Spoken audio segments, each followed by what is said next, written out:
Welcome to Flopography, where we revisit old pop albums that are known by many not because of their critical or commercial success, but because of their lack thereof. These albums received the designation of flop. But did we give them a fair shake? Hey guys, welcome to season 3, episode 2 of Flopography. Mike, good to see you again. It's nice to have a regular cadence of seeing your face after too long of not seeing A your face. year, a year. I know, and it's nice to come back today. Not to get too far ahead, but I'm excited about the artist. Yeah, I know. It's Mike's pick today, so you can imagine it's one of, what was the tweet we read last week about the pop girlies? Mike, you like to keep it in that camp, so I'm excited to review this one with you. And I'm also wearing my Flopography sweatshirt this week. Hoodie, Yes, hoodie, I should say. merch. And so if you're ever interested in merch, just hit us up on any of our socials. Curious, how was your weekend? I know you're participating in semi-dry January. Do you want to explain to the listeners what that exactly means? Yeah, so as we're recording, I am doing semi-dry January because you know what? Let's be honest. Like I cannot go an entire month without drinking, and my whole life is about moderation, right? And I am definitely coming home from work, not coming home from work. I work from home primarily, but having a glass of wine with dinner. And you know what? Even on this podcast, I usually drink wine, if you guys have noticed, but it's nice to be like, you know what? No, enjoy the drink when you have it on the weekend. And honestly, I'm building my tolerance too, which is really nice as well. So I'm rebuilding it. Steve, you're completely dry though. Yeah, I'm drinking kombucha right now. I've been trying some alternatives to alcohol between recording these episodes. I've read a book. I'm trying to secure a house, trying to have a productive January without alcohol. So well, that's amazing, Steve. I am staying active as always. You guys know I'm a cycle bar instructor for fun on the side. And Steve, I was so excited about today's album that I played a song in my class today, and I got some good vibes to it. So I think people are going to be excited about this. This week's album is Madonna's Hard Candy, and it is not only a mic pick, but also, I believe, a request from last season. Yeah, we actually got a few requests for this specific album, and we so excitedly took it on. And when I say we, I mean I, because y'all have the same taste as I do, and this is a pretty, I don't want to say iconic flop, but it's a well-known flop in the pop community. I'm out of time and all I got is 4 minutes. 4 minutes, eh? Going into the re-listening of Hard Candy, what's your perspective on Madonna? So Madonna is one of my favorite artists, and I would say that honestly, Hard Candy came right around the time that she started to pique my interest. Confessions is an album right before Hard Candy, and I was already intrigued, and this is like peak pop, electro pop era time. And so it came at a time where I was consuming all of this production, and when I found out the producers of this album, I was so ecstatic. From my perspective, I don't listen to Madonna frequently. I would say, I respect her hit making abilities. I respect her culture defining moments. I never really thought her voice was very impressive. I've learned to enjoy artists for their artistry beyond their vocal capabilities. So I have grown in that respect, but that's always been fundamentally something that's drawn me to specific artists. And I'm surprised you are such a big fan of hers, because I felt like she was a generation before ours. Well, first of all, Steve, we have to acknowledge all the shade you are starting with this podcast with today and the disrespect to Madonna. But Madonna, I think, she is generations before us. But here's the thing about Madonna's career. She has reinvented herself so many times for different generations. Like, she was big in the 80s, big in the 90s. She was big in the early 2000s. 2010s, I think that's where she started to have a couple mishaps. But she had some hits. But I think she transcends every single generation.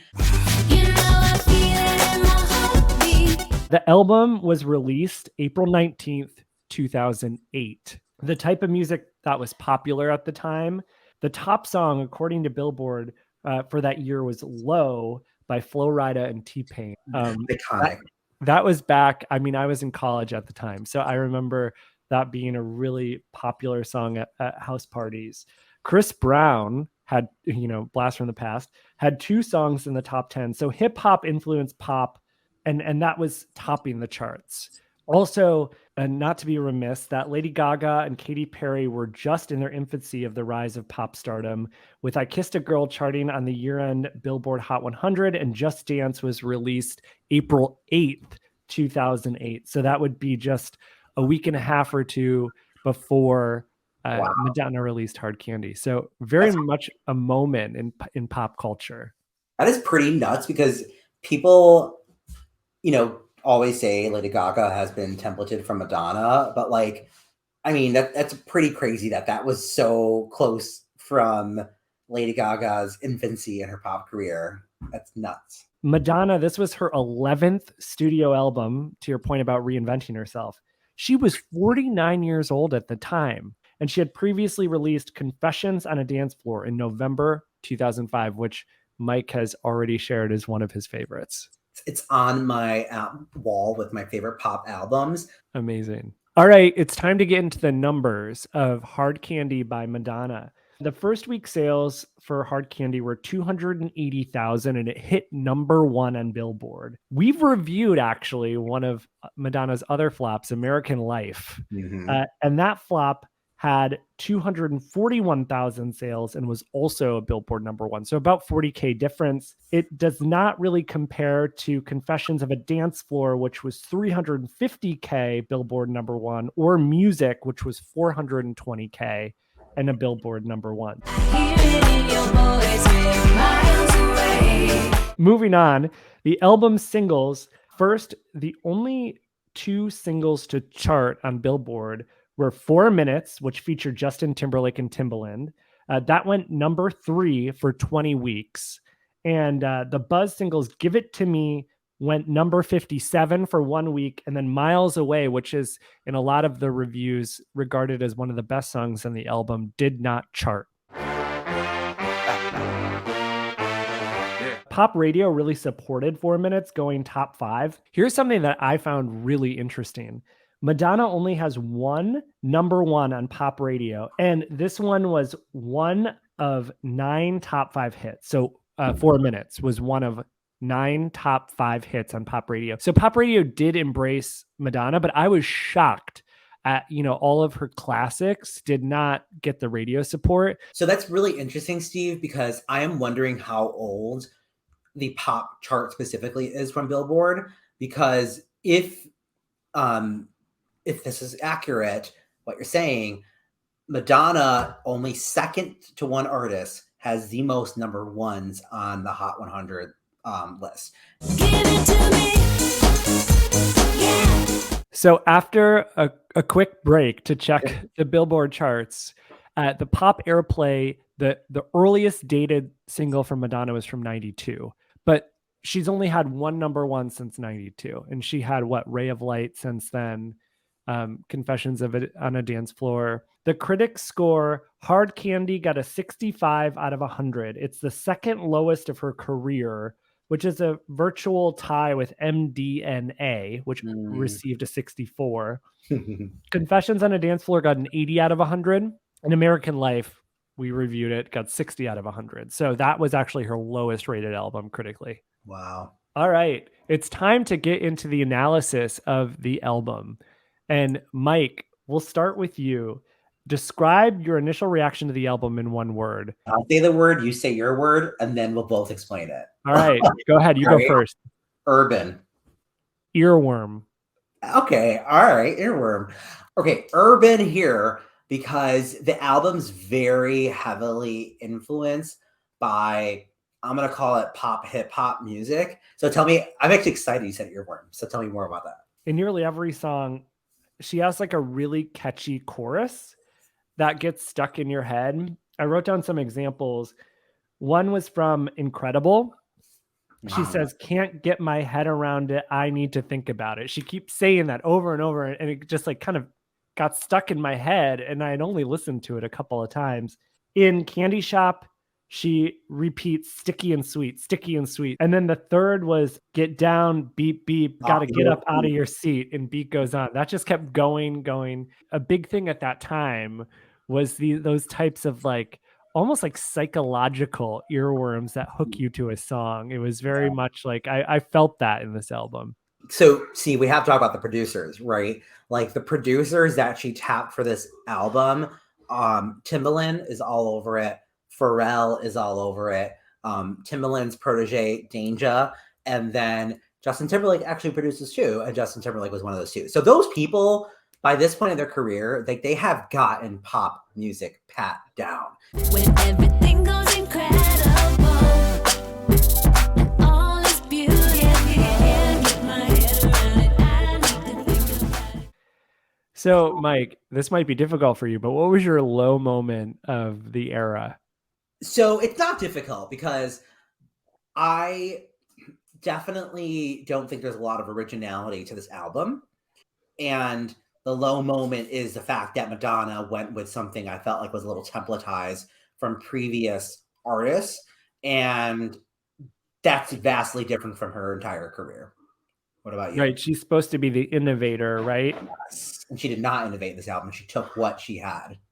So my low moment of the era was actually a song.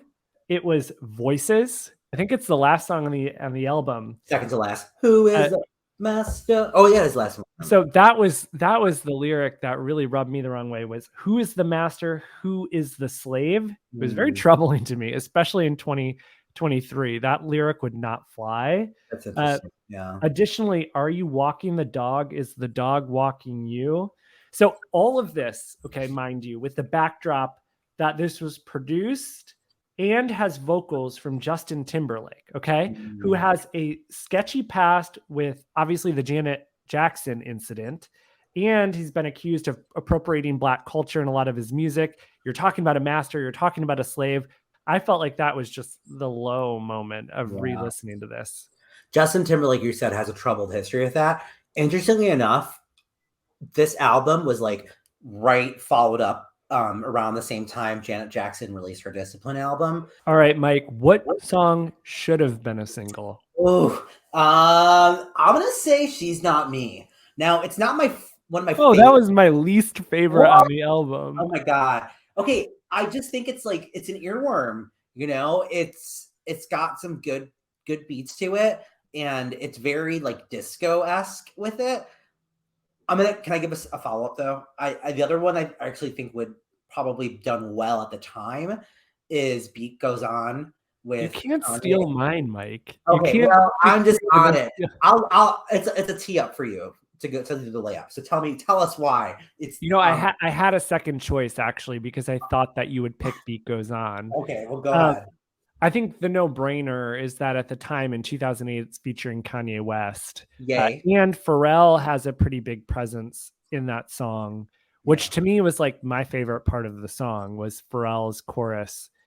The production to me was very radio friendly, the ring of the bells and in the melody at the beginning. Honestly, in terms of like one track that I really enjoyed that kind of like caught me and I started like bobbing my head to, which is like my kind of what triggers me in terms of like that should have been a single, is actually a song called Heartbeat. Oh yeah. I thought like that was really good. And it was kind of more subtle. I think it was GP friendly. I felt like the production overall was pretty good. That to me was almost overshadowing Madonna and some of the tracks. It's a very produced album. Like this is not like American Life that we reviewed. Was it last season maybe or a couple seasons ago? I think it was last season. Wow. It's quite the opposite. It's very produced, very pop, unabashedly. What I will say, my favorite track that you mentioned earlier, Steve, is Incredible. That's like it's a deep cut, but it's not meant to be a single. But Incredible is just so like melodic. It's kind of has a tinge of sadness to it. But there's a lot of songs in the Neptune's produced tracks like Pharrell, where it starts off one way and then it ends another way, right? And like that's like Heartbeat, Incredible. They all have these different melodies that come out at the end of it that just kind of shock you. And Incredible is just so textured and layered in that way. It's incredible. What aged the best, Mike? That's a very good question. Do you want me to go first? Yeah, I'll let you go first because I have to Okay. sit on that. I felt like a pop album that was just meant to like go hard, have fun, no true ballads. The producer of Gaga's Chromatica in 2020, which proves out that this aged well, says on Chromatica there are no ballads. So you can see this like showing up in today's landscape. Now, because of that, it didn't innovate, it didn't change the game the way Madonna has in the past, but I think she probably saw the way American Life was received and went with something a little bit more manufactured and like fun. So I thought that aged well. I honestly think what aged best is, and I'm going to attach it to a track, is 4 minutes. That track went number 3, as you said, but it actually caught on with people at my age group back in high school. Like people were in it, and it was interesting because Madonna didn't have the same star power as maybe as Chris Brown did at this time, Rihanna, all these artists that were really popular. And the fact that this song was actually, people were bopping to it, younger people, I think that's aged best. And it probably gave her some more longevity in her career than she maybe would have had otherwise. Jenny's been humming tick tock, tick tock, tick tock all day. That's such a good song. I played it in class today. That was the one I played in class today, y'all. So one thing to me that didn't age well was the songs felt a little bloated. And what I mean by that is they lacked like this clear destination point, and I felt like they could have been wrapped up tidier. It's clear many of these songs obviously were made pre-streaming era. I felt they were really good, but she needed to kind of keep them in a tight package. They lingered. For example, Incredible goes 2 minutes too long. There's some beauty in what you just said in that I can see Madonna. This was Madonna as well. She selects a couple producers, stays with those producers, and just has fun with it, right? And like you can tell they actually were all feeling it and were very cohesive in that. So I think that's why they go a bit longer, because this is a jam session. But for me, what hasn't aged well is I think this is the first step in Madonna's career where she started to go backwards a bit more and was trying to hold on to the fountain of youth in terms of like catching up with trends and veering off from being the person who has always paved the path forward.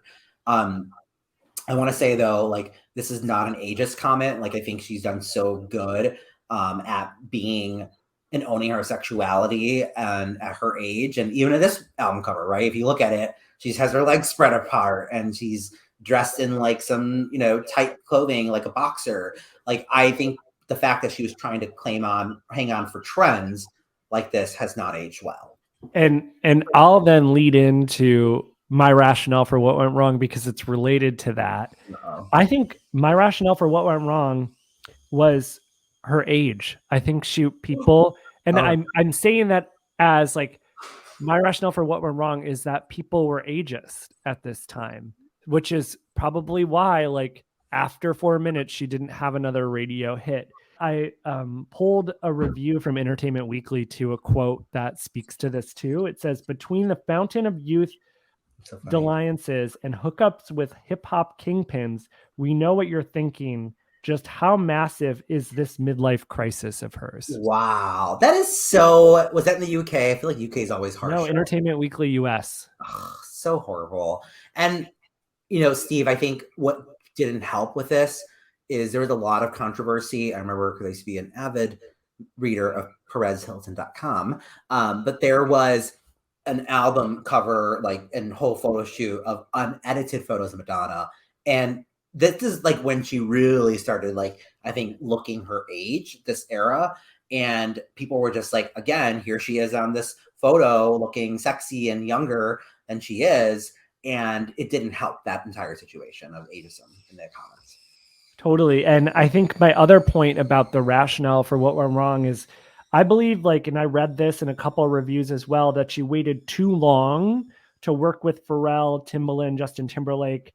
And from like JT to J-Lo to 50 Cent, Timbaland was already this like producer of so many hits. making the album feel like a bit late, Yeah. to your point earlier. And this is another point that I found really interesting as going back into like Spotify and streaming her songs. Give It To Me is the most streamed track, which is on the whole album with 37 million streams. And that's really telling of the longevity of the album, which is like, I think a factor in us rating whether this was a flop or not. I was shocked at the fact that Madonna and Justin Timberlake's top 5 hit only has 37 million streams. Let me put that into perspective for you, Mike.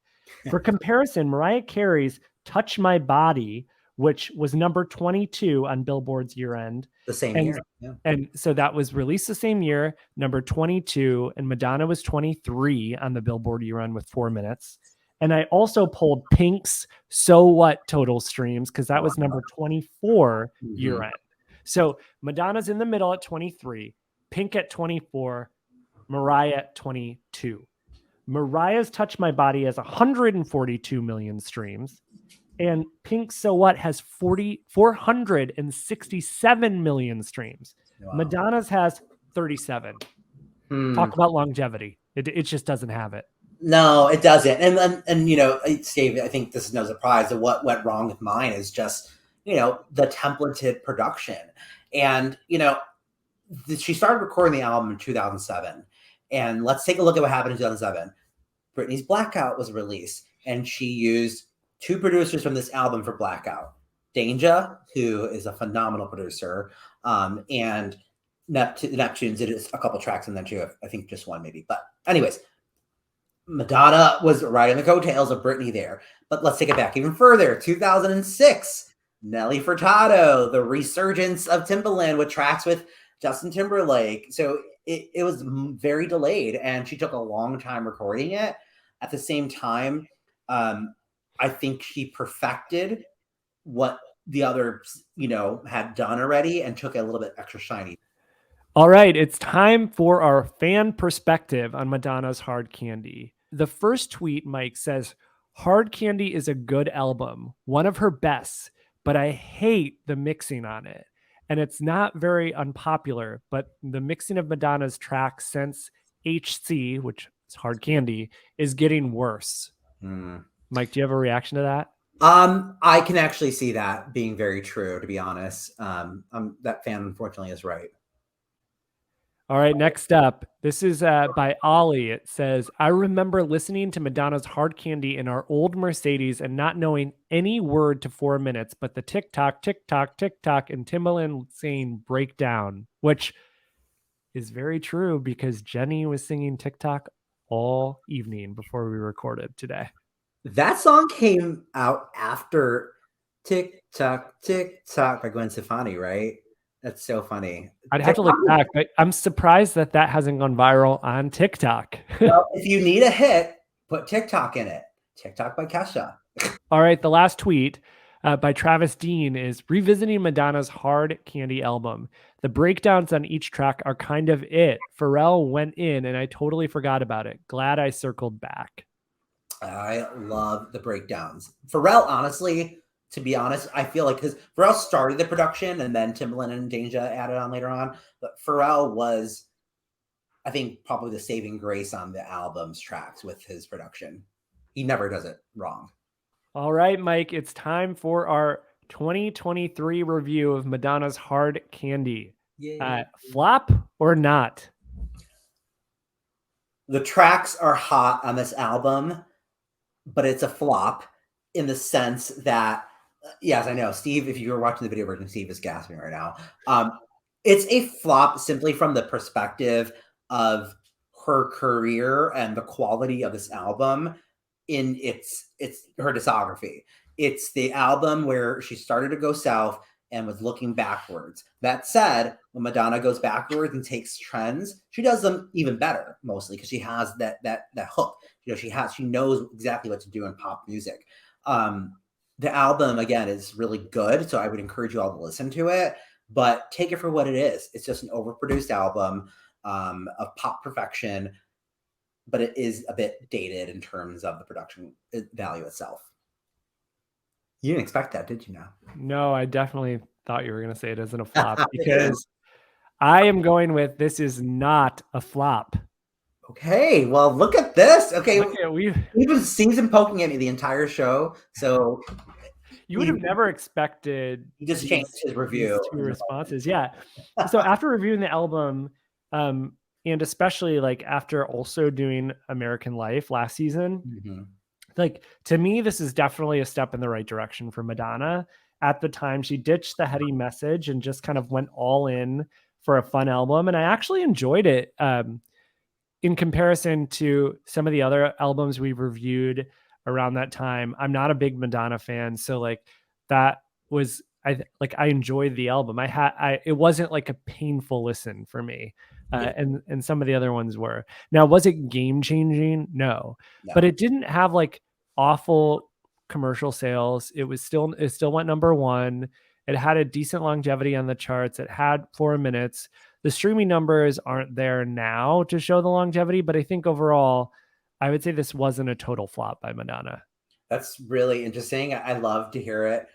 It's a commercialized album, but again, for all you Madonna fans, I think we all look to this as when she started to go backwards. But Steve, to your point, like I think Madonna does shine when she just stops trying to take herself too seriously. And I think after Ray of Light, there's been a few times where she tried to take herself too seriously. I think of American Life.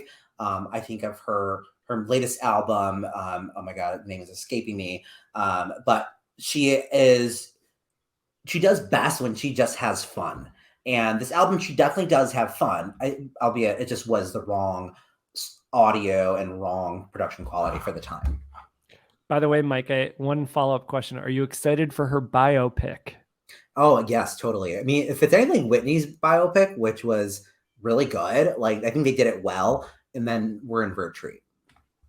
All right, everybody. Thanks for listening to season 3, episode 2 of Flopography, Madonna's Hard Candy. And Mike has a few words before we sign off So until next time, again, follow us on social media at Flopography Podcast. If you are listening to us on Spotify, you can also find us on YouTube right there. If you are on YouTube, like, comment, and subscribe to the video. We love engaging back with you all. We definitely like to reply to your comments. A little healthy debate is always welcomed as well. If you would like to get a hold of us, go to anchor.fm/Flopography Podcast. All of our information is there in terms of how to find us. Also, flopographypodcast@gmail.com. If you want to send us a voice note, we will definitely include it in the episode. And we love doing that. So please go ahead and do that. And thank you again for all of your support.